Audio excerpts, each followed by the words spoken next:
I'm Al McFarlane. Welcome to The Conversation with Al McFarlane. I'm glad to be here and glad to have you along as well. As always, I want to begin with a personal appeal to you to let somebody know we're live right now. If you got the notice because you're a subscriber or you are a friend, either on Facebook or on YouTube or on Twitter or LinkedIn, thank you for being here. Thank you for being connected to us, but help us grow this engagement. We want to go and use YouTube as our principal monitoring of growth platform. So right now we've got around 300 subscribers. We want to get to 1,000, and I'm asking each of you personally to be a subscriber and to let your friends know that we have these rich conversations every day, The Conversation with Al McFarlane, and that we're trying to build community. And you can do that by going over to the YouTube Insight channel, subscribe, like, and share.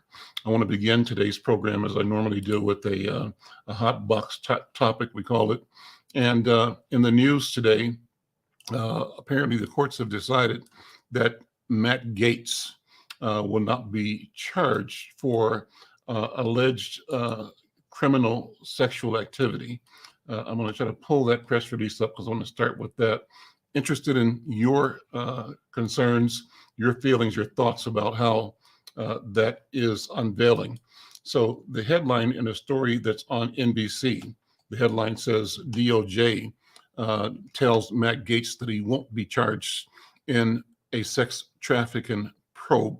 That, according to Matt Gaetz's lawyers, the subhead says that prosecutors have spent months investigating allegations that Gaetz was part of a scheme that led to the sex trafficking of a 17-year-old girl.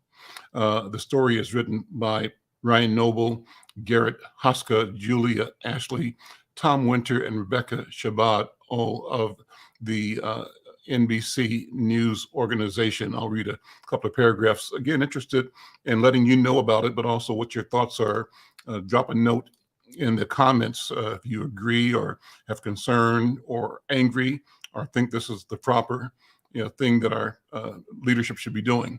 The story says the Justice Department is ending its sex trafficking investigation into Representative Matt Gaetz, Republican of Florida, without charging the congressman with any crimes. His attorneys and the congressional office told NBC News, open quote, "We have just spoken with the DOJ and have been informed that they have concluded their investigation into Congressman Gaetz and allegations related to sex trafficking and obstruction of justice, and they have determined not to bring any charges against him." Gaetz's attorneys, Mark Mukasey and Isabel Kirshner, said in a statement. Gaetz' office added, the Department of Justice has confirmed to Congressman Gaetz' attorneys that their investigation has concluded and that he will not be charged with any crimes. Background, prosecutors have spent months investigating Gaetz's personal conduct and specifically allegations that he was part of a scheme that led to the sex trafficking of a 17-year-old girl. At the core of their investigation was testimony from a former Gaetz associate, Joel Greenberg, who worked as a Florida tax collector. The DOJ itself has declined to comment on this. Well, let me know what you think. Let me know what you think. Send a comment here in the chat. Be interested in your point of view. Let me remind you again, tell your friends that we're live. We're having a great conversation today. We're going to be focusing on wealth creation, an important conversation. And it's one that you don't want to miss, that you should be a part of, and tell your friends to join us here as well. Pleased to welcome my guest today. My guest is Isaac Russell. He's the Director of Public Policy at the Center for Economic Inclusion. That group has been on board, been here at the conversation on several occasions. Always great information, inspired leadership, a visionary leadership in changing the narrative and the paradigm for how we grow and develop as a community, as a people, how we address the disparities by focusing on creating wealth in our community. Well, Isaac is the director of public policy at the Center for Economic Inclusion. He drives the center's policy efforts to create a more inclusive economy for people of color in Minnesota. He came to the center from the Minnesota State Senate, where he worked for 9 years as a legislative assistant to for the DFL caucus, including working for former Senate Minority Leader Susan Kent. He's also a former board member of the Highland District Council and is currently the chair of the Neighborhood Safety Community Council in St. Paul's Office of Neighborhood Safety. Brother Isaac, good to see you. Isaac Russell, welcome to the conversation with Al McFarlane. How are you doing today? I'm doing well. It's a pleasure to join you, Brother Al, and look forward to the conversation. And I am as well, and let me just say, our mission here is simply for the two of us to connect and be as clear as we can, to raise as many questions as we can, to answer those questions, and to point to directions that the basis for the conversation is our shared belief in the timeliness and the appropriateness of our work, our endeavor to solve the problems, and that we believe we have the wherewithal, the energy, the genius, the minds, and now the commitment to organizing, to being with each other in ways that produces results that set a new future of opportunity and prosperity for our people. That's how I see it. How do you see it? Well, I think you said it very well. I mean, I would say that, our state and our country is really reconciling with this racial past. And that has forced us to look inward and having some conversations that, quite frankly, for a lot of folks is uncomfortable. But these are necessary and very much needed conversations. So I think right now, especially, due to the trifecta, but also especially because we have an unprecedented amount of resources right now. I mean, $17.6 billion is an amount that I, as someone who's worked in politics now going on the 11th year, would never thought that we would see. So it's an historic opportunity to make substantial systemic investments that outlive the initial appropriation and actually begin to move the needle to close some of our racial gaps in Minnesota. So, I mean, it's a fantastic opportunity. Well, you've written a piece that we're going to publish in Insight News in the next several days.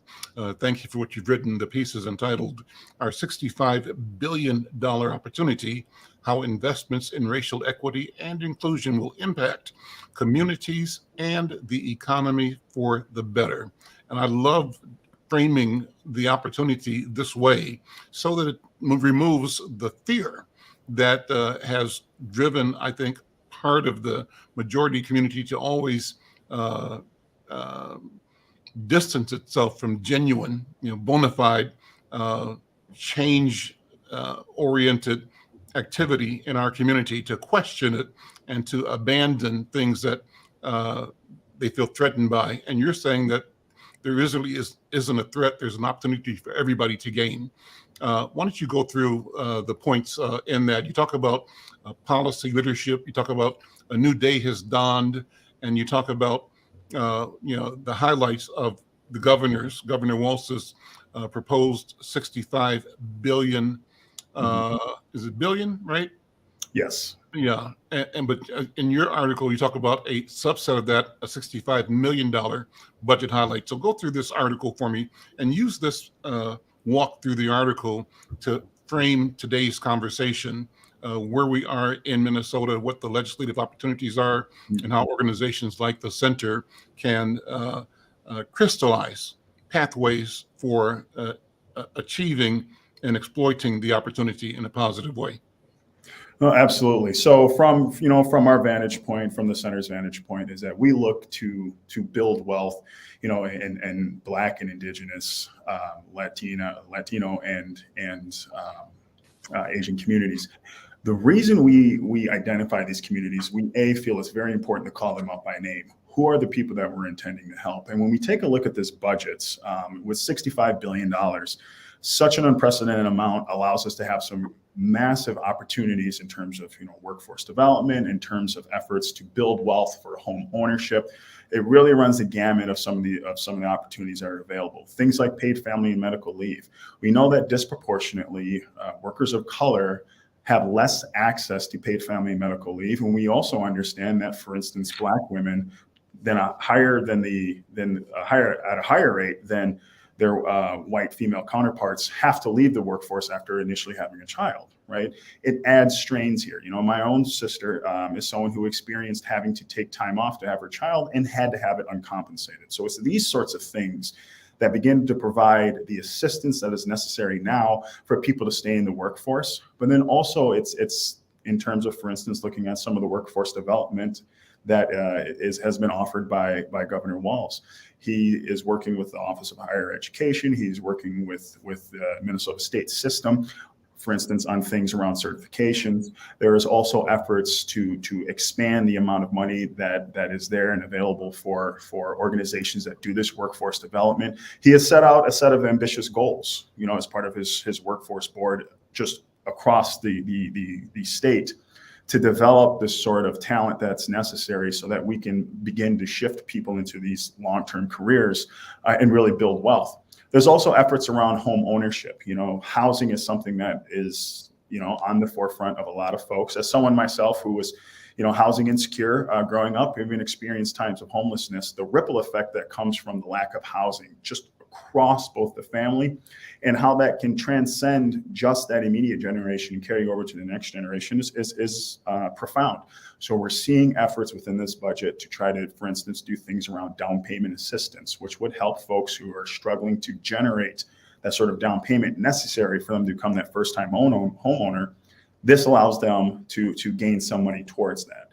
Very important things. There's other things in here that we very much like. This wasn't in the article, but this is something that I would really like to highlight. The governor is funding the contracts for home care workers. Now, these are a lot of SEIU employees. And what's very important about this is that disproportionately, we know that home care workers are people of color, disproportionately women, a lot of Black women. This sort of investment is transformational that is happening. I believe it's ultimately $500 million across a couple of fiscal years that would implement the contracts that have been negotiated on, and would allow us to begin to attract the sort of talent that we need to take care of our aging population, but then also make these careers appealing to people who want to take care of folks. This is to give them a pathway to gaining more income, and quite frankly, attracting people in what has been one of our highest growth industries, home healthcare. So I think there's a little bit of the benefits that we are seeing from our vantage points in this budget. Let me make a comment there. First of all, though, that we had a note from Celeste. She asked, how do home ownership plans fit in? If you want to address that, home ownership in terms of wealth creation, wealth building, what are your thoughts, first of all? So for most families, what we've seen is that the biggest driver of wealth creation is their home, right? Americans, by and large, are not the greatest of savers, right? And actually, if you compare us to a lot of folks in Europe, our rate of savings is down. So what is one of the ways that we can have people sort of mimic what that savings would be? Building equity in their home. But we have to make sure that this is something that remains at the forefront. We have a lot of folks who are cost burdened in terms of their rent, which is a very real situation that we have to address. But we also need to take a look at how we begin to transition people who want to transition out of that position as a renter into a homeowner. So things like the down payment assistance is necessary because, again, for most Americans, is that wealth generating asset is most likely going to be their home, and if they're able to pay that off, it'll be a place in which they can reside, as they age into retirement. My other comment before I made the mention of Celeste's question was in reference to your statement about the growing home healthcare business, and I think that's a wonderful thing, and it's an opportunity. And here's why. I think that for the developing of Daniel Moynihan's analysis of the defunct Black family with men out of the house and women running the house and having to need help from the government, the creation of the welfare class, there was the idea that that in order to get the assistance, families could not have a unemployed or unengaged man in the house. And that really fueled the separation of families, where men, in order to make sure their families could survive, had to absent themselves in order to comply with the rules. Right. And those rules created a situation where, I'd say dozens, many white people got jobs managing Black people's poverty. Yes. I have often said, I call this an Al McFarlane-ism. We get the misery, they get the money. Our misery becomes a business for them. And they bring the experts and the analysts and the researchers and the gatekeepers and the program managers out of their communities to oversee how we are doing, but they do not really support, from my point of view, substantive transformational change that addresses the root problems, that allows solutions and change to grow and occur. Mm-hmm. If they had, we wouldn't have the disparities. We have to measure what the performance has been, and everybody has to agree by the analytics available now that the disparities have simply increased, and it's structural. So they can no longer say it's our problem or just a problem of Black people. It's the problem of an entire set of arrangements, an economy, a system that disadvantages us in a structural way and advantages them in a structural way. What your argument is, in part, is that there's a solution that doesn't make them have to feel they have to lose anything. That if we solve the root inequity and lack of access to opportunity and blocks to opportunity in our community, everybody's going to gain, everybody's going to do well and do better. And so that led to the point I'm making, things like home health care. If we could train a gazillion Black people to provide expert, certified, quality care to the elderly, to the shut-in, to the sick, to the infirmed, they would have livable wages serving each other.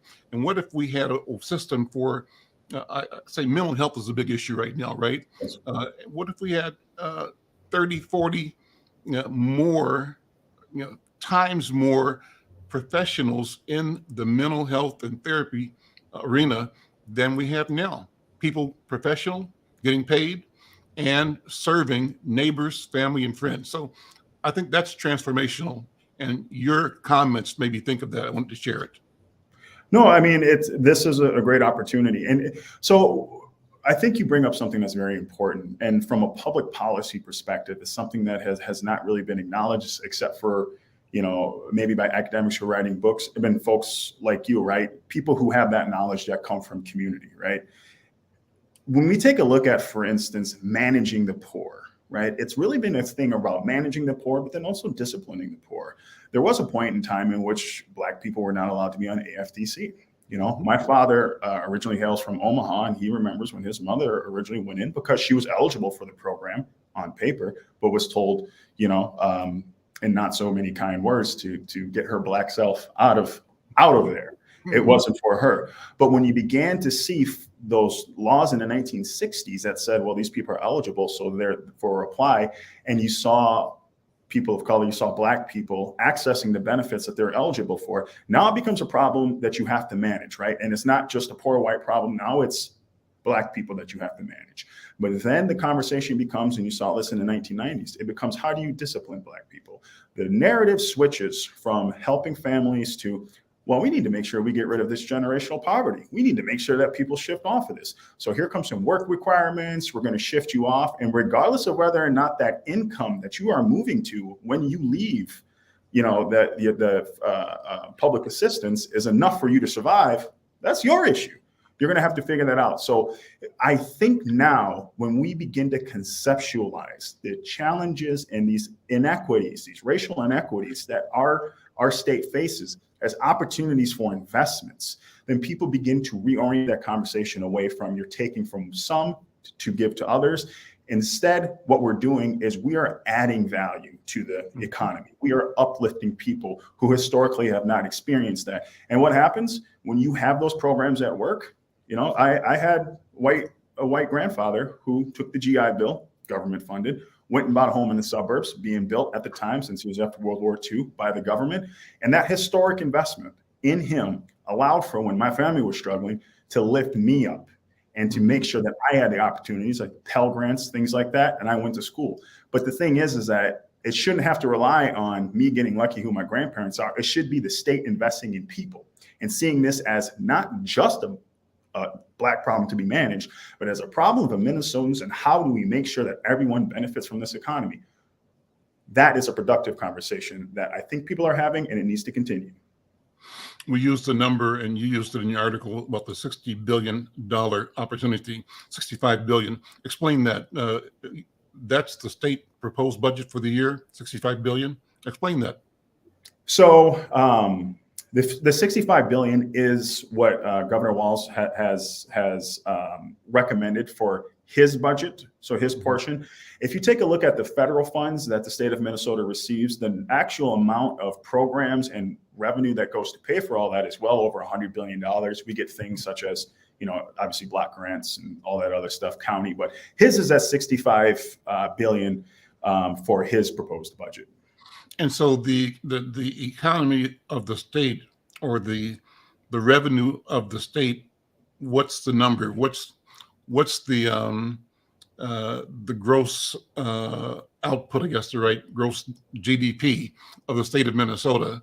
What is our government taking in and spending in the course of a year? Do you have that number? I know this is not.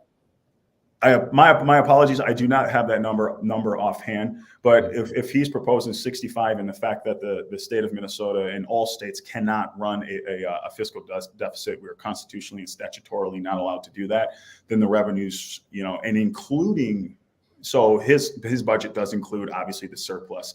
But if you were to walk all that back, I would say the revenues are less than the 65, but forgive me, I don't have that number on me. Okay, great. Now, the question comes up because it's nice to be able to put it in context to see what the overall pie is like. Well, you know, you guys over at the Center for Economic Inclusion have also given the surplus of $17.5 billion, proposed a $10 million state appropriation that you say can help close Minnesota's racial gap. And there's a story in the Minneapolis-St. Paul Business Journal where on February 9th, Keith Schubert, a reporter, is writing about your organization. He says, a Twin Cities organization dedicated to closing Minnesota's racial wealth gap is asking the Minnesota legislature for $10 million to create more equitable economies. The St. Paul-based Center for Economic Inclusion, which is asking for the appropriations, that the money would help create jobs and grow businesses through equitable means. He goes on to say that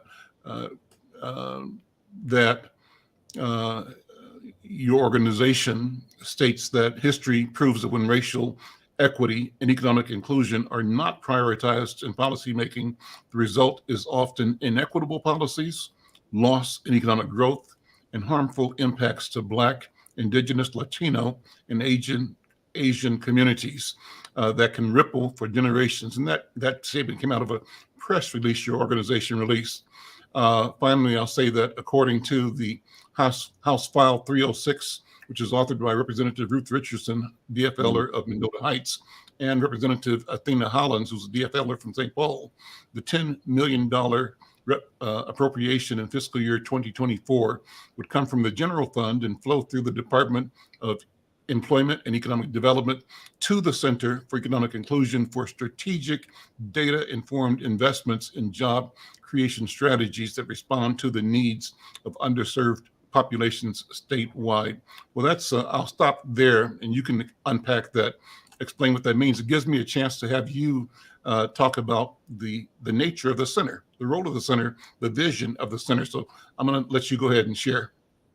Most certainly. So the first thing that that I will note is that we understand that in terms of closing our racial gaps, it's not just the center that can do this. Is we need partnership both with state agencies, with policymakers, but then also with a whole host of folks that make up the ecosystem of people who have this mission towards equity, making our racial equity gaps smaller, being more inclusive. So this appropriation would go to fund a lot of the work that the center does. So I should probably say something about what the center actually does. Yes. So the majority of the work that we do, or a lot of the work that we do, is around sort of equity consulting. So we work with a lot of companies, or we work with local units of government who come in and they say, hey, we have an equity-oriented goal or effort that we would like you to lead. We gauge where they're at. We use some bespoke tools, anti-racist frameworks, some things that we've created to help us measure both where our companies and local units of government at in terms of equity. Are they ready for this work? And then attempt to set them up for success by creating a bespoke project that meets their goals. We've worked with folks ranging from, St. Louis County to Greater St. Cloud, Ramsey County, and we also worked with the Metropolitan Council, Xcel Energy. So it's a varied list of folks. We also have several things that we offer in terms of our Vanguard Accelerator. Our Vanguard Accelerator program is really an effort to allow businesses to go to scale in industries that we identify that are for growth, and trying to reach a network of folks who oftentimes have very difficult time navigating access to traditional lending sources. So we have our business accelerator that allows them to be applicable for grants or technical assistance. But we also have our Project Vanguard that allows us to make grants available, forgivable loans available for folks who want to do things such as land acquisition. We have several partners that we're working on with this, including Founders First and NEO. So this is really an effort in which we try to get dollars out of our coffers and to the entrepreneurs. And recently we've awarded $450,000 to some entrepreneurs, and this work has been funded, in part by JP Morgan with a $5 million appropriation from them. But we're seeking, obviously, some funds from the state that allows us to really bring this up to scale and work towards our stated goal of trying to we're trying to get as much money as we can out to folks. Well, one thing in the article, I just looked at it. It says, the 10 million you're looking for from the state is, quote, just a start to close what you all estimate is the $287 billion cost of racism in Minnesota. Can you unpack that?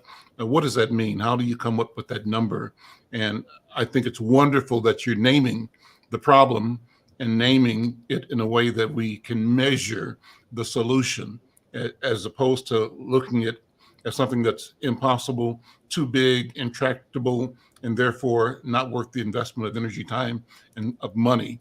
And therefore it remains, and we keep losing. But talk about that $287 billion cost of racism in Minnesota.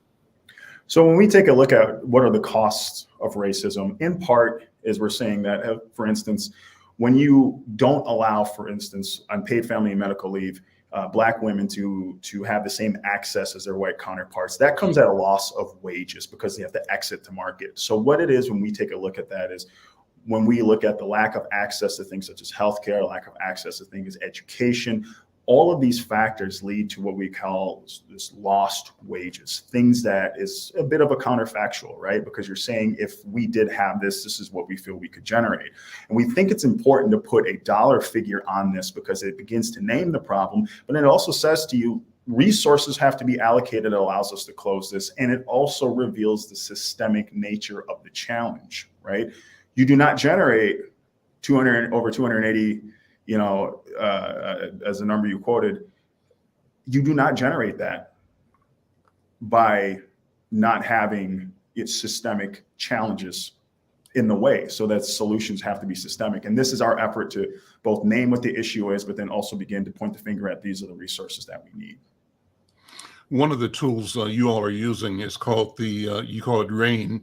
It stands for Racial Equity Impact Notes. I'm going to ask you to Yes. define that and to talk about how this tool has been developed, how you're using it, and what it can do to help both clarify and focus attention on the solutions that must be created. So racial equity impact notes is really something that has kind of been around and in the ether for a few years. But what we did is we wanted to provide a little more teeth to it. So this is something that had originally been introduced as a concept a few years back by former Senator Jeff Hayden. So in the 2021 session, there was a bill that was originally introduced, and it had two portions to it. It had a working group portion that would figure out how these would operate, and then an implementation date. Mm-hmm. That ultimately did pass the House, but it did not come into law. Seeing the writing on the wall, we figured that, hey, what if we assembled the working group? What if we went to folks who are like-minded in the shared mission of equity and tried to craft a working group that would build what these look like? And so I came in actually into my position during the middle of this working group. And what we did is we did a survey of the different type of equity notes that exist across the country.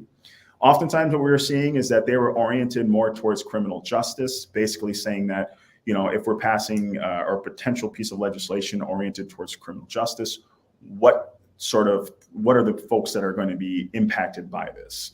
And we ended up settling on a couple of notes that we thought were very good, one from Colorado and one from Washington, D.C.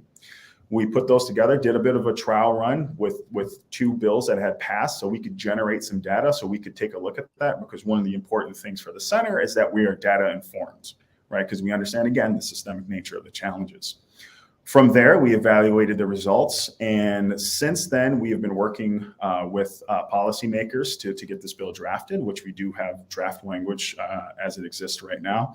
And really what we're attempting to do is to say, hey, when you have a piece of potential legislation, and we want to assess what are the racial equity impacts of this, we want to generate a note in which the state basically says, all right, let's do some assessments on the impact. Who are the people that are going to be impacted by it? What are the sort of metrics that we're going to use? We've developed some metrics, such as things around wealth building, income, or expenses.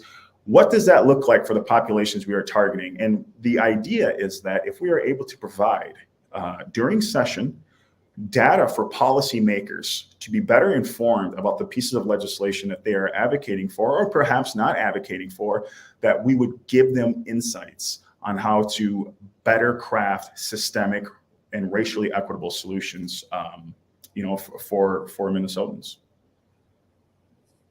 That's awesome. You know, it's important because I think it moves the quote unquote movement to a different level. It makes our demand and our requirement of ourselves and society based on data and research and analysis, and it uses those tools to our advantage. These are tools that have been used to our disadvantage. We've been the objects of study for a long time. In our experiences, they would do the research and do the study, write the papers, put them on the shelf, and they'd come and study again when another crisis emerged that required looking at the same problem. But typically, the studying did not lead to substantial transformative change in community, certainly did not lead to ownership of the data and the capacity, the need to provide our own analysis, our interpretation of the meaning of the data, and how we use the data to move ourselves, our community, towards a freedom that we think really actually means the salvation of the entire nation, when our people become genuinely free and genuinely enabled to be our authentic selves in community. We think that's going to be a net plus for everybody. So research-driven data-driven decision making, and your organization through this system and process elevates our capacity to both note and analyze and project where we have to go, what the failings have been, and what the solutions must be to address the specific particulars. It takes it out of the cloudy, the fuzzy, the oh, I think, oh, my gut is, but nothing ever happens. And it moves it into this is on paper, it's black and white, and it's item 1, 2, 3, 4, 5, it's A, B, C, D, E. And if we are genuinely concerned about changing, here's how we have to measure the change. I think that's a wonderful thing. I think that's the future for our people to use data. And so, you know, the work of the center, I'm looking at a document now on your center's working to make the racial equity impact notes system a reality. Um, how much you mentioned it, but tell me more about how you actually personally were invested in bringing this to the forefront at the organization. So when I came in, we had already assembled the working group and we were already working on it. From my vantage point and being the director of public policy, I drive the creation of our policy agenda. So we had brought in an outside researcher to help facilitate that working group. So what it really was is okay. Assisting, other folks leading on that working group. Hey, what is it where we're going? How do we craft something that is feasibly can be done in a certain amount of time during the legislative session, but also something that provides some real data, right? Something that's greater than just, U.S. Census data, right? You can go look that up yourself, right? So, something that's a little bit more substantive. And so currently as it is right now, I work, with our lobbyists at Frederickson and Byron to, get the language drafted, to meet with legislators, but then also to build awareness by speaking just to folks, such as yourself about what this tool is and how this can have an impact. Because one of the most important things when it comes to working with policymakers is they have to see that there is support for things in the community. They have to see that not just the person who's coming to them asking them, hey, this is a great idea, you should do this. They have to know that someone cares about doing this stuff, and not just in general cares about equity, but someone that actually cares about the specific thing that you're doing, which is what we hope we're generating. But my role is really just to, work with our lobbyists to try to get this across the line. Tell me about your own personal story. Again, I am intrigued that you talked about your dad and your mom. And I often try to, I think, humanize these difficult questions that we all are grappling with. And you do that by getting into the application of both the problem and the solution in recognizable people's lives, and that's why I'm glad you talked about your own personal story. I want to know more about you. I'm impressed that you had the career of 9 years at the legislature and the work you're doing in community. How did you come to this work? So you mean a little bit about myself.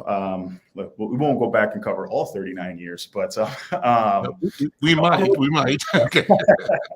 So I'm originally from St. Paul.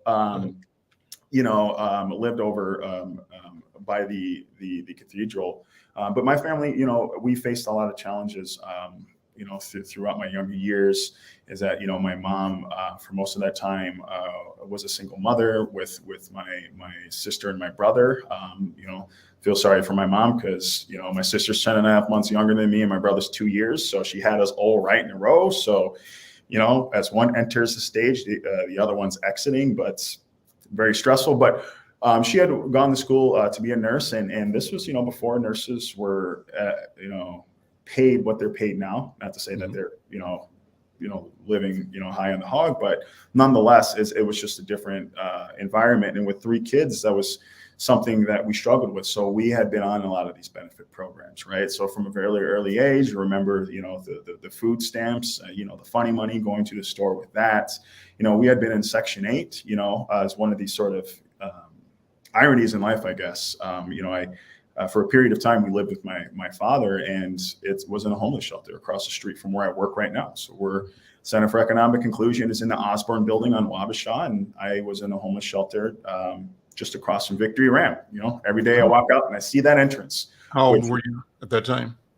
I was 13, and I remember it very well because Michael Jordan came back in '95. So, okay. But it's a great reminder when I walk out Victory Ramp where I park, contract parking across the place from where I was waiting for my Section 8 voucher to move into affordable housing. And for me, we spent a little bit of time in Arizona, and unfortunately, there was a landlord who had took advantage of our family, and we were just not able to recover. And living in a hotel that was not healthy, to say the least, roach infested, these sorts of things. So my grandparents that I had mentioned before said, and this is where that generational investments in people come in. They said, come up, live with us, and we'll help you. They were not rich by any stretch of the imagination, but it was stability in my life. And it was living in a house that was a home instead of living in a place that you're not going to be in X amount of months. And that stability was foundational. I was going to school. And your grandparents are white? They were white. Well, actually, interestingly enough, is my grandmother is actually from a native village in northern Michigan. She's an elder in the Ottawa tribe, and actually so is my mother. And my grandfather was white. But that, him being white and being able to take advantage of the opportunities that were given to him, he worked hard, absolutely. But the difference was, if you were a black man in 1945 and you came back from the war fighting for European freedom, you took your GI Bill and you can't get into the white schools. My grandfather went to Michigan State. HBCUs are full. So what do? Right? That is that systemic obstacles due to systemic racism that they face. My grandfather worked hard, but didn't have to face that. And look what it did for us. It provided us that stability, right? I'm looking over and I'm seeing, my friend's parents at a football game, right? You better behave because we're going to go tell your mom, which of course I behaved. It was my brother and sister. But that was very formative for me, So I ended up going to Century, getting my AA there when I worked on a shipping dock. Was a project manager at an industrial flooring company and got my a double major in poli-sci and history when I was working through there. And I volunteered on a campaign. Just volunteered on a campaign. Former Senator Jim Metzen, unfortunately, is no longer with us, and he gave me an opportunity. He said, "Well, we're not sure if your resume is qualified, but we'll give you a shot." Thanks for the vote of confidence, Jim, but I got in, and he gave me that opportunity. And that was really how I got into this world of public service. It's something that I've always been interested in. But, so I spent 9 years at the state legislature, and, I was working for Senator Susan Kent, and, she, had been through a lot as leader, and she, her mother was very sick, and her husband was going to retirement. She said, "You know what? I want to be with my husband. I want to take care of my mom." And she made a decision not to run for re-election. And I figured it's a good time to tip on out the door and look for other opportunities. And that's how I ended up here. We had a question from a person who's a regular viewer. We thank him for watching and monitoring the program. Mike V. Mike V, thank you so much for whenever you hear and letting people know about us. Your question is on the screen here. You're asking, since Black people make up 9% of the tech industry, can you speak, Isaac, to any data that will create impact to drive DEI in the emerging technology industry that supports Black folks? Any thoughts on that? So I would say, just for one thing, for the Center for Economic Inclusion, we don't do traditional DEI work. How do you make your workplace, how do you make your leadership, your hiring, your procurement, your whatnot more inclusive based upon your own stated goals? I would say, and one of the things that has been done, for instance, at the state level, is they have the angel investor tax credit, right? And that's really oriented towards these startup businesses. There has been a bit of a struggle because there's a certain portion of those funds that are held over for investments, in part into businesses of color, but it oftentimes does not it does not get to where it needs to go. So from our vantage point, that would obviously, the state would, how do you better target it? How do you make sure that you're accessing these potential businesses to give them the startup that's necessary on that angel tax credit? From our vantage point, also with project with our Project Vanguard, so our Vanguard Accelerator, that would, if someone had startup capital and it was in the tech industry, it would provide that those resources available to them. But I think that's the best insights that I can give you on that question. Okay, well, great. Thank you. Thank you. So let's continue talking about you again, and how you integrate your vision and your experience into the assignment that you have at the center. I think that's just a wonderful story that you've outlined, and you've, in a sense, personalized the drive that you're bringing, kind of the reason for it, and the expectations that your experience place on you to both pursue and to be effective and to connect.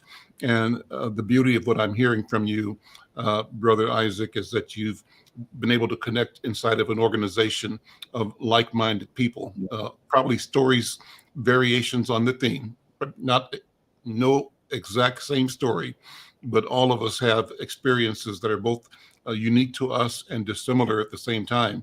And I'm imagining, because I know Tawana, she's got a great story, and I've read the bios of some of your colleagues. You have a phenomenal team of people that have experienced knowledge, specific knowledge and capabilities, and to have an opportunity to be together and to think together, and then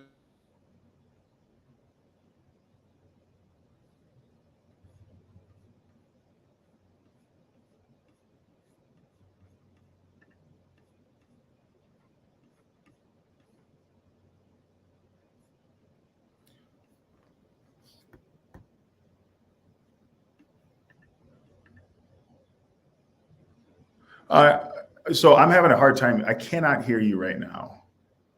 I'm not sure what that is. Oh,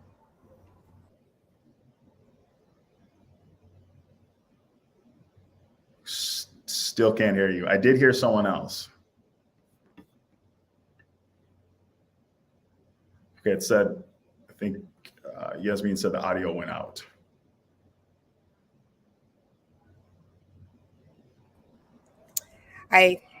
Okay, so it looks like we are having a little bit of technical difficulties. Miss Al will be joining us in a few moments. So let's actually kind of continue with that conversation. So I believe that Miss Al was going to really want to hear about the team that is surrounding in the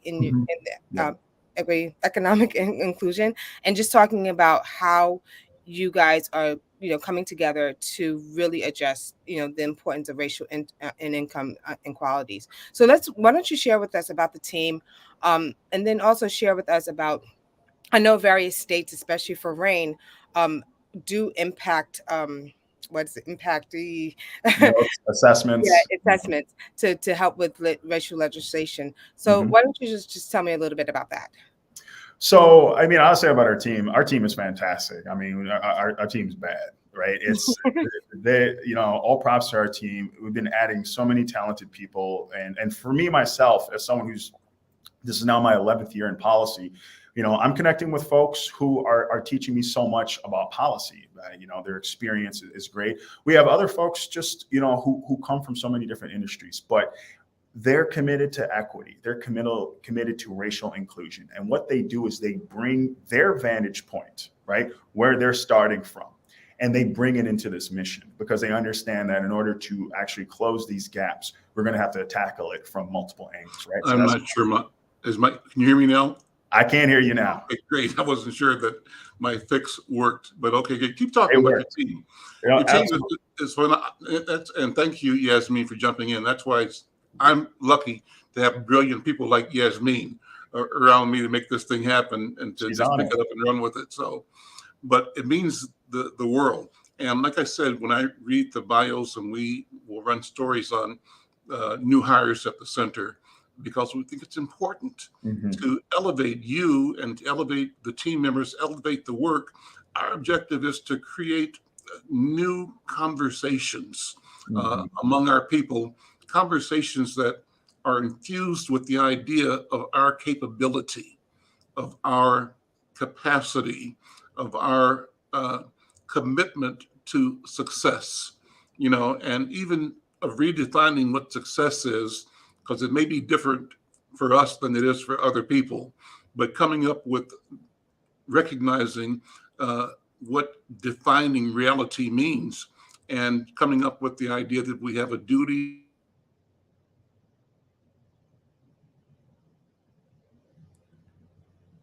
I think the audio went out again.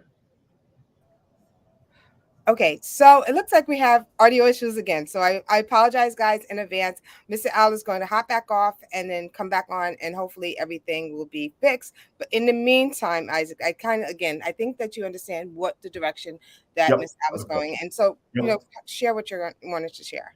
No, most certainly. So I would say, again, our team is fantastic, and they come from so many different places, so many different sectors, right? There's people who were, for instance, doing business or economic development.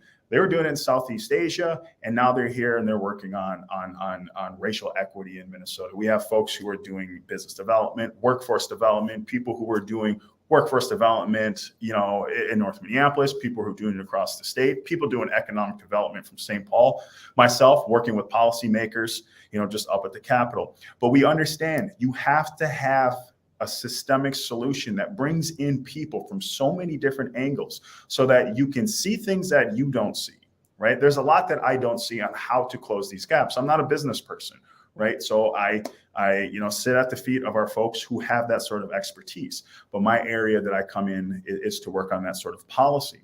And so when we, take a look at some of the solutions that we've oriented, that is in part why we're doing the racial equity impact notes, right? Because we've seen just across the country attempts to implement this. But how can we do this in a way that actually moves the needle in Minnesota? That's why the Washington, D.C. model, which is one of the ones that we borrow from, is actually very important, because it actually attempts to generate a little more insight. Good to see you back, Brother Al.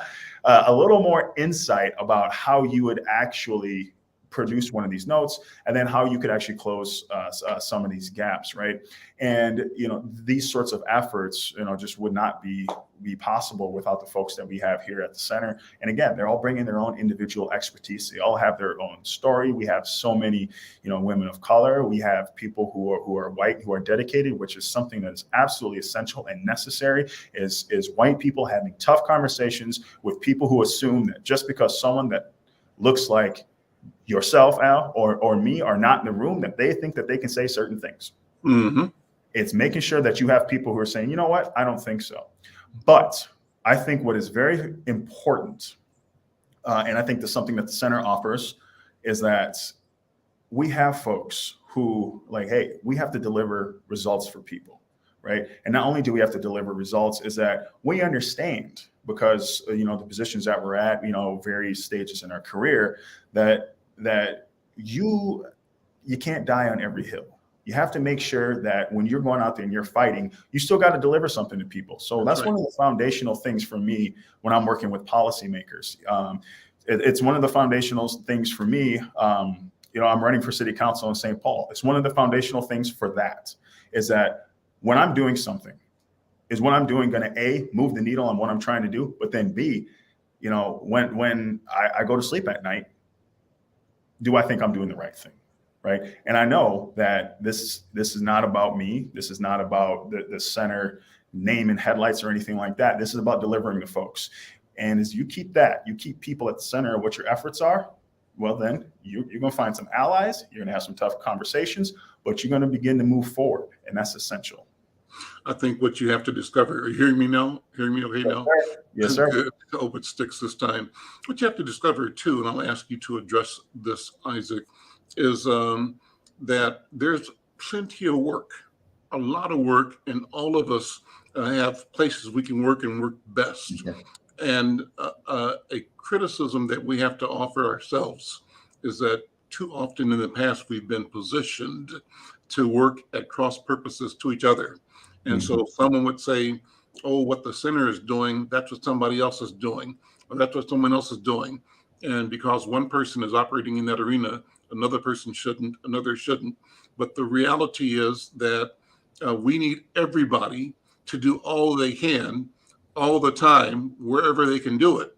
And if there is this notion of competition, it shouldn't be scrapping for limited funds. It should be competing to see who can best serve and best solve, right? Yes. And the nature of that competition ought to be, at its very core, a spirit of improving oneself and each other in the community.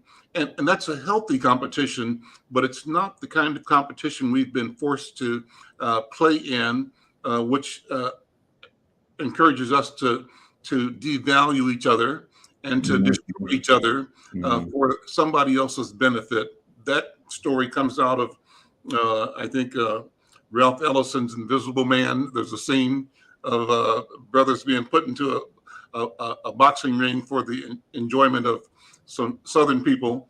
And how do we keep our problem solving away from being used as humor and fun for other people? That reminds me of an interview with Dr. McFarlane a few days ago, where we talked about the Clotilda and Africa Town, and that you might know the story of the last ship that was built to import slaves that pulled into Birmingham. And the impetus of that movement was not the necessity of people to be enslaved, but a bet.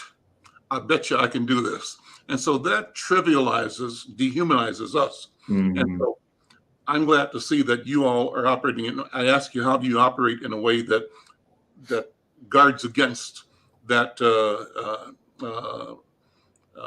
invitation to be in competition in a negative way? Right. I mean, so we always have to remember we cannot be prone to a myopic view of the world, right? A parochial sense of self, right? We don't exist in the vacuum. There is plenty within the realm of closing our racial gaps that requires all hands on deck, right?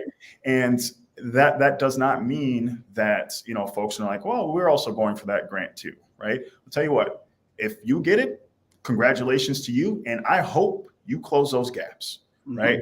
We're going to go for the next one, and we're going to work hard to close those gaps. And it's that healthy competition that says, I bet you I close that gap better. I bet you I can close more, right? And have someone else saying, oh, I could, let's do all that. Because that is that healthy competition that says, I see you, do that good work. I want you to succeed, because when you succeed, the rest of us succeed, right? It's let's socialize the successes, right? Let's not just socialize the cost of inequities or racial inequities in our state. Let's socialize the benefits of it. And let's understand that when we all succeed, right? We always hear that, right? Wellstone, we all do better when we all do better. Yeah. Well, now it's the time to make sure we all do better. And then including Black people, including people of color, we all do better. I think of James Baldwin when he talks about achieving our country. That's a process that will never be completed. And it should not be completed, because we're facing historical challenges that manifest themselves in new ways. And we're going to have to be innovative both today and tomorrow on how we close these gaps. There will always be there. There will always be the attempt of folks to divide, crabs in a barrel, right? That sort of thing. But that's not how we do. That is not how we'll be successful. You celebrate the successes of all, and you put your nose to the grindstone. And at the end of the day, at the end of my life, hopefully I can look back and someone says, you helped. That'll have to be the mic drop. Thank you so much, Isaac. Great conversation, continued success, and we'll talk again. Thank you, brother. I appreciate it. I'm Al McFarlane. This is The Conversation with Al McFarlane. We'll see you tomorrow.